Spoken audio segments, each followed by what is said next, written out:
Me llamo Adriana Aguilar y les voy a hablar sobre los estados financieros para casos especiales. Los estados financieros, también denominados cuentas anuales, informes financieros o estados contables, son el reflejo de la contabilidad de una empresa y muestran la estructura económica de esta. En los estados financieros se plasman las actividades económicas que se realizan en la empresa durante un determinado periodo.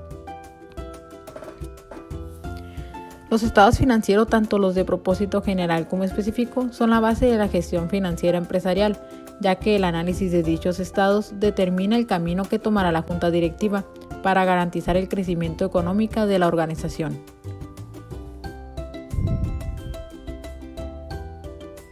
De allí que los estados financieros sean importantes para administrar las decisiones financieras de la empresa y conocer el rendimiento, desarrollo y crecimiento de la misma, así como los factores que la afectan, comparando los estados financieros de periodos diferentes, la presentación de resultados positivos a los propietarios, socios y accionistas y demostrar la solvencia ante los acreedores.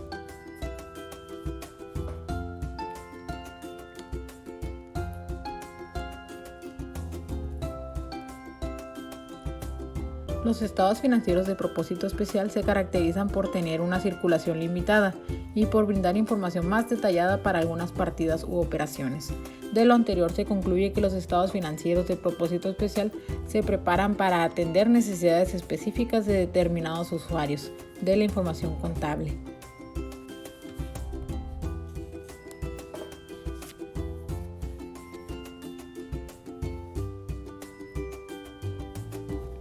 Estos estados de propósito especial son balance inicial, estados financieros de periodos intermedios, estado de costo, estados de inventarios, estados extraordinarios, estados de liquidación, estados comparativos, estados financieros certificados, estados financieros dictaminados y estados financieros consolidados o combinados.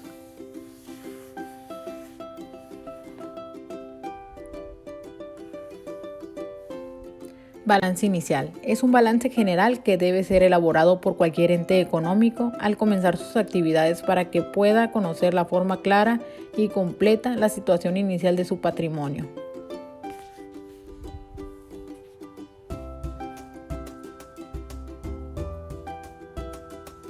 Estados financieros de periodos intermedios. Son los estados financieros básicos que se preparan sobre el transcurso de un periodo con el cual se busca satisfacer las necesidades de los administradores y de las autoridades que se encargan de realizar la vigilancia o control. Estados de costos. Se preparan para conocer de forma detallada las erogaciones y cargos que se realizaron para producir los bienes o prestar servicios de los cuales un ente económico ha derivado sus ingresos.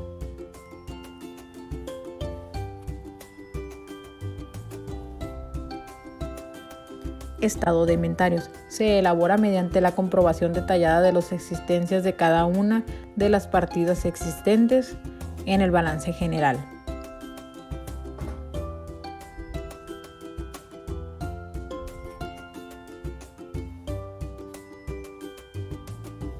Estados financieros extraordinarios. Se preparan durante el transcurso de un periodo como base para realizar ciertas actividades. Su fecha no puede ser anterior a un mes a la actividad o a la situación para la cual fue preparado.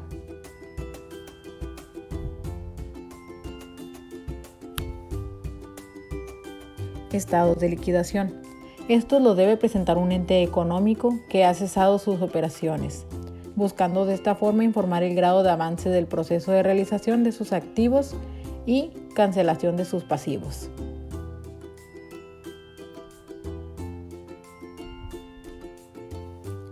Estados financieros comparativos. Son los estados que presentan cifras correspondientes a dos fechas diferentes. Los estados financieros de propósito general se deben presentar en forma comparativa con los del periodo inmediatamente anterior. Los periodos deben de tener la misma duración o, en caso contrario, consultar el mismo lapso del ciclo de operaciones.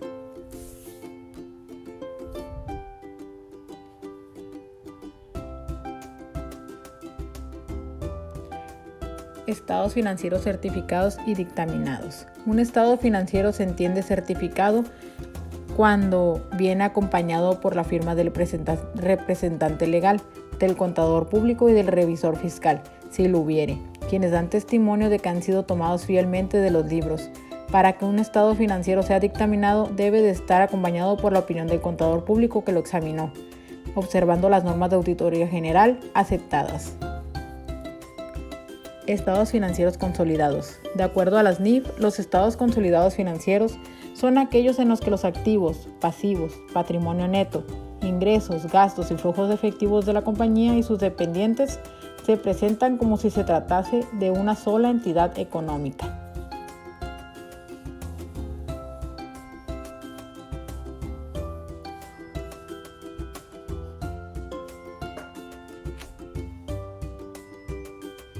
Básicamente pretenden mostrar el funcionamiento del grupo como si se tratara de una entidad única, lo que resulta indispensable para conocer su situación económica real, ya que las compañías dominantes no muestran en sus estados financieros individuales información contable relativa a las dependientes, sino que las presenta en el balance de situación como inversiones financieras o acciones de las que es propietaria.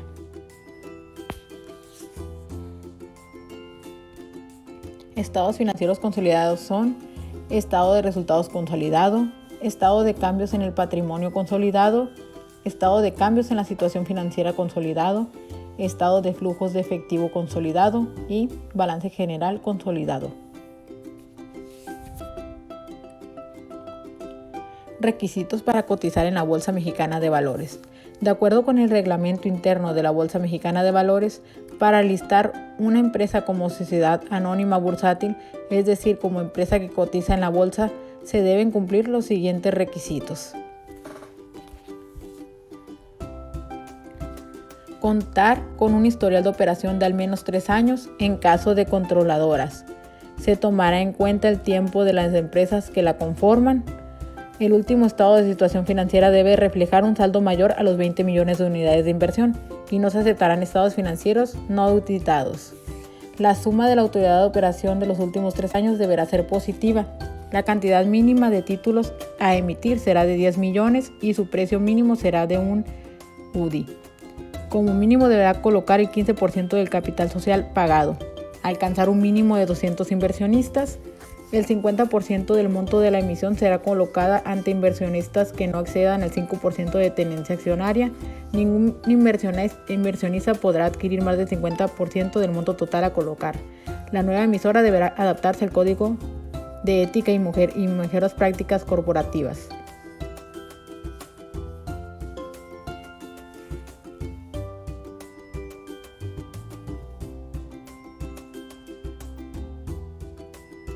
Tener disponible el historial de operaciones de los últimos 3 años, que el capital contable supere los 20 millones de UDIs, que la utilidad promedio en los últimos 3 años sea positiva y que los valores sujetos a oferta pública representen el 15% del capital. Tener al menos 10 millones de títulos para el IPO y 200 accionistas. Para mantener el control de la compañía, la oferta no debe superar el 49% del capital. Si los fideicomisos de bienes raíces corren bajo otras reglas, pudiendo listar más del 49% y mantener el control mediante el comité técnico.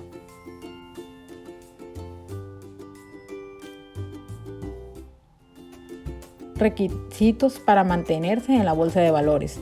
Incluir al menos 100 accionistas, disponer del 12% de capital social pagado entre los inversionistas, contar con una cobertura de análisis, al menos una analista y tener un formador de mercado. Muchas gracias por su atención. Me llamo Adriana Aguilar y les voy